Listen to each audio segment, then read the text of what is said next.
Деги Г тамгасы, Г менен К тамгасын өтөбүз бүгүн.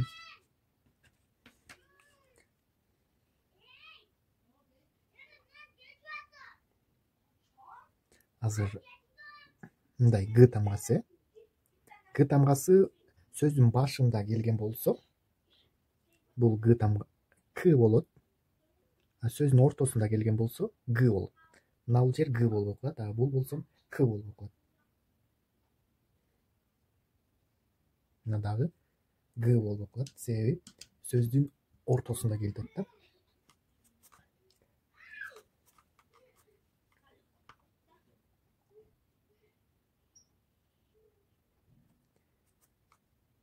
Г, К, Гу, Ри. Кегури. К, демек мына К болот. Сөздүн башында турат да. К, Гу. Бул жерге келгенде Гури.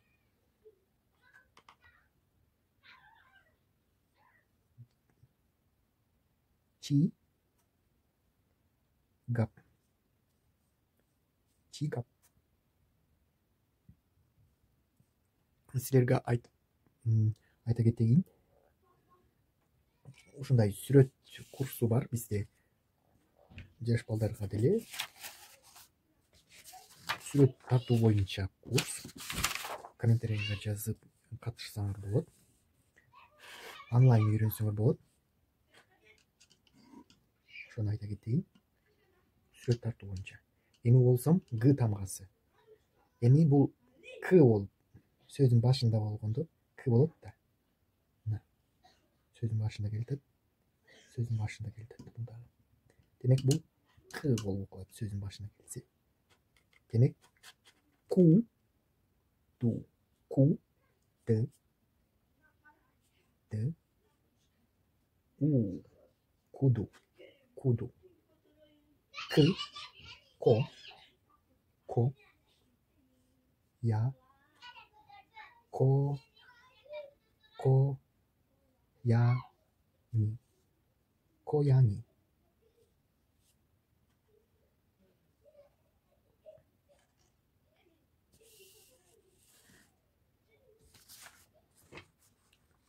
Демек бул жерде сөздүн башында К болуп атат, а бул жерде болсом сөздүн ортосунда, мына дагы сөздүн ортосунда болуп атат. Бул бир сөз да сөздүн ортосунда болуп атат. Демек К. Бул жерде кегури, чи, кап. А бул жерде К. Куду, кояги. Мен сиздерге айта кетейин, азыр эле айттым, курс, сүрөт тартуу курсу боюнча катышкыңар келсе, биздин комментарийге жазсаңар болот. Сүрөт тарткан балдарыңар болгон болсо катыштырсаңар болот. Биздин курска катыштырып, онлайн үйрөтүп, тарткан балдарыңардын талантын дагы өндүрүп, дагы өстүрсөңөр болот. Комментарийге жазсаңар курска катышучу